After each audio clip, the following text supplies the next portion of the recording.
pourra aussi échanger avec vous, Bob, puisque vous serez là notamment pour parler de votre dernier livre que j'ai là ici avec moi, Tintin et l'histoire. Dites-nous tout.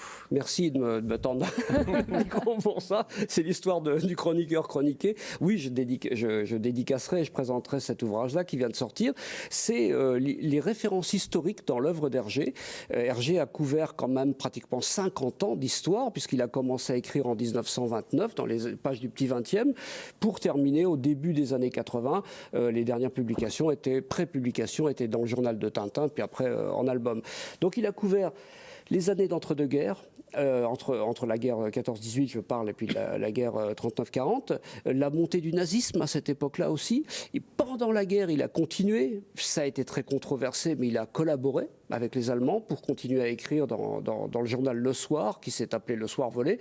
Et donc il a chroniqué aussi, à travers ses ouvrages, on voit des chroniques de la guerre de 39, de la Seconde Guerre mondiale. Et puis après la Seconde Guerre mondiale, il a continué à écrire.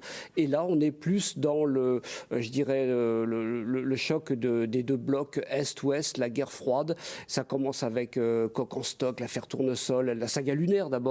Tout ça, à chaque fois, on voit les deux blocs qui se confrontent dans ces bandes dessinées. Et plein d'histoires à travers plein de références, plein de détails. Tintin, plein d'histoires avec un grand H, voilà, pour Tintin et l'histoire. Merci beaucoup, Bob. Ça, c'est une belle idée sortie. Donc, on le rappelle, c'est ce week-end à Bondues.